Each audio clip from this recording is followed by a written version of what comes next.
い、こんにちは。かよです。30日間チャレンジの13日目だっけ、14日目だっけ、わかんなくなってきちゃった。ということで、今回もよろしくお願いします。今日のテーマは、口癖を言い換えてみましょう。ということで、私がね、よく使っていた以前の口癖をもとに、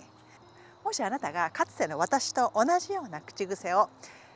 する傾向にあるとしたならば、なるべく早くね言い方を変えて、もうちょっとね自分にあまり厳しくしすぎないような言葉を使っていきましょうということで、今日はこれをねあなたとシェアしていきます。これ私ブログでもご紹介してます。あなたはね普段どういう言葉使ってますかっていうことで思い出してくださいってね、ちょっとよだれ出ちゃった言ってみても、いざね自分が使っている言葉って思い出そうとしてもわからないんですね。だからもっとあなたが使う言葉により集中して、これね耳を澄ませながら、私ってどういう言葉使ってるのかなって、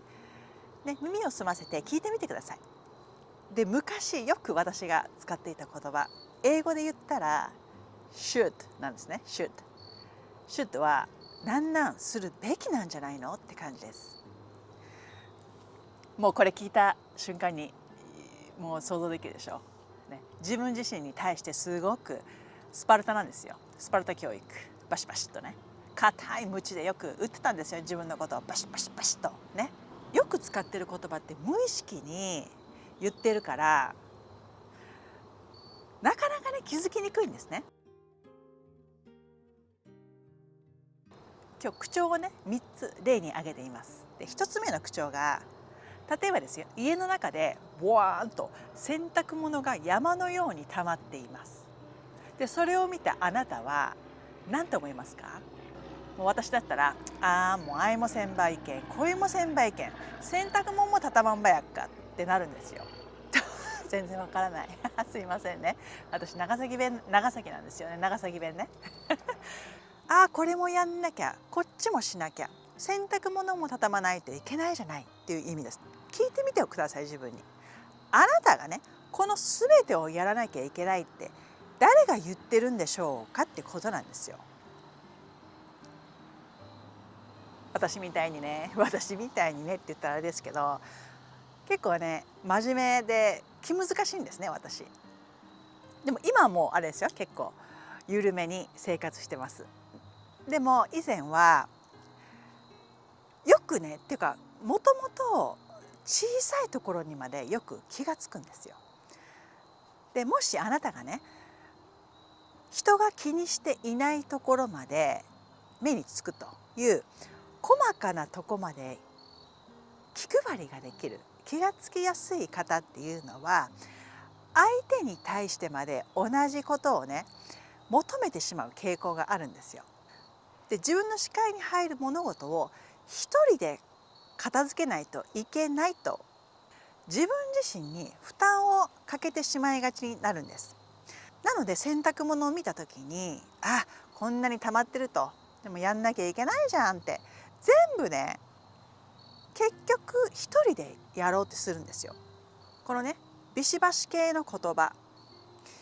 シュッとねやらなきゃいけないと言うんじゃなくって、この言葉をもっと柔らかい口調に言い換えてみましょう。さあ、何にしましょうか？私が考えたのは、やっておこうかな。そしたらついでにこっちもしておいた方がいいかなです。あれもやんなきゃこれもやんなきゃじゃないんですよ。ね、ついでにこっちもやっておこうかなっていうことです。全然違うでしょ。ビシバシ系のトゲがないんですよ。ね、で、やんなきゃっていうもう勝手な使命感、いいんですよ、責任感がある人は。このねやんなきゃっていう勝手な使命感とか義務感が多少ね弱まるんです。あなた自身にやっておこうかななので、そんなねすぐにやんなくてもいいよっていう選択肢を与えてあげるっていうことになるんですよ。全てを自分で背負い込んでしまうような言葉の使い方には。気をつけましょうね。で、口調の2番目、もしあなたが付き合ってる方とかね、奥さん旦那さんがいらっしゃって、相手からどうしてもこう論破でね、こう押さえつけられて言い返さなくなってしまうとね、私もこれ言い返せなくなってしまうというご経験はないでしょうか。私これね、よくあるんですよ。私の主人ってめちゃくちゃ本を読むんですよ。だからボキャブラリーがすごいんですね。でもね、英語なんですよね。私ほらもともと日本人、英語も喋りますけど、そんな主人ほどはやはりボキャブラリーがないんです。だからね、例えば喧嘩っていうかこう言い合いになった時に言葉で打ち負かされるんですよ。でね、なんか私が言った時に向こうが共感してくれなかったり、なんか否定的な言葉をねブワーッと言ってきた時に、なんで私に賛同してくれないのってよく感じてたんです。自分ではもうね、私の意見が正しいんだって、あなたもこれに賛同しなさいよっていうのが多分私の根底にあったんですよ。自分の予想と違って相手が共感してくれない時に、もうなんで賛同してくれないのよって思ってたんです。で、ここでね、この言葉、あなたも私の意見に共感してくれるべきよっていうのを変えてみましょう。で、私が考えたのが、そういう意見もあるよね、こんな考え方もあるです。どうですか？柔らかくなりましたよね。相手に過剰な要求をしてないでしょ。自分に共感しなさいよ的な考え方から、ね、相手の考えや意見をそのまま受け入れる。また出ました。これマインドフルネスですよ。見ているもの、ね、過剰に反応せずにその状態をありのままに見るっていうことですね。あなたの中で自分の意見は、ね、共感してもらえると勝手に予測している状態から否定的な答えが返ってきても、そういうものの見方もあるよねっていうニュートラルな言葉にね変えてあげることで、あなたも自身の感情で乱されずに済むんですよ。人からの意見はニュートラルに受け取ってみましょう。で、3番目、これもねちょっと主人の話いいですか。私の主人はちっちゃい時にね ADHD わかります？多動性機能障害っていうんだっけ、日本語でちょっとなんか曖昧ですけど、今でも多分その傾向があるんですよ。で、なんでかっていうと、よくね物を忘れたり家が散らかっていても全然気にならないんですよ。で、整理整頓ができない。あげればキリがないんですけど、そんな感じで家が散らかってても気にならないんですよ。で、反対に私はねすごい、まめに掃除するわけじゃないんですけど気になるんですね。私の視界から入ってくる状態が乱れていると、自分のね自分の心も乱されているような感じになってくるんですね。一方で主人は全然気にならないと。で、相手は全然気にならないので、私だけが家事をやっているような気分になったんですよ。ここでねボソッと私が言ったのが、やってくれてもよくないっていう言葉です。やってくれてもよくないですよ。相手がやってくれないから自分だけやってるような気分になっちゃったんですよ。で、これをね言い換えてみましょう。どんな感じになるかっていうと、やってもらえると嬉しいなです。前もお伝えしたと思うんですけど、かつての私はね人に甘えるっていうのが絶望的に下手くそだったんですよ。で、そんな自分でもね今は上手に人に助けを求められるようになってきました。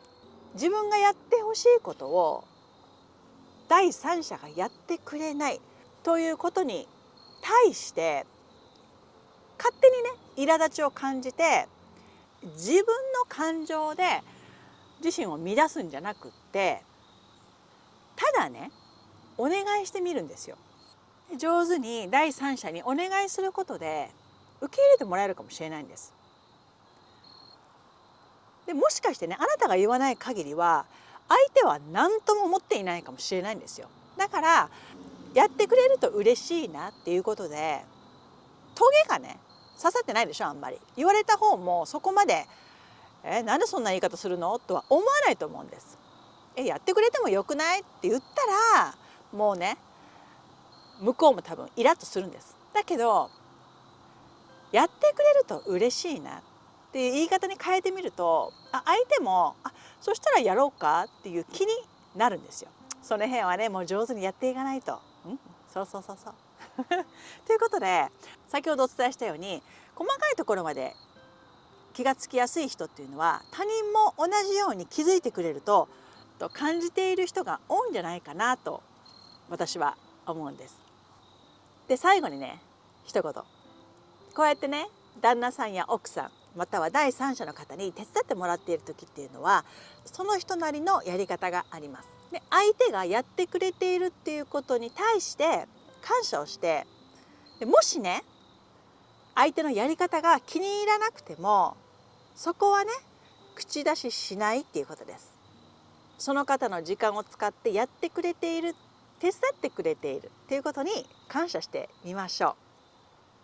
う。ね、そうやって自分のね要望もうこういうふうにやってよとか言わない、自分の要望を押し付けないということが良い人間関係につながっていく。またあなた自身を乱さない、自分の言葉であなたを乱すことは簡単にできるんです。だけど使い方をね自分が使っている言葉をもう一度見直してみて、この言い方って私よく使ってるけど変えた方がいいかなっていうものは積極的に良いね影響をもたらしてくれる言葉を使っていくようにしましょう。そしたらあなたもすごい楽になりますよ。ね、シュッとシュッとはもう手放しましょう。ね、自身へ対して厳しい言葉の鞭でねバンバン痛めつけるんじゃなくって、でそれをね緩めの鞭に変えてあげてください。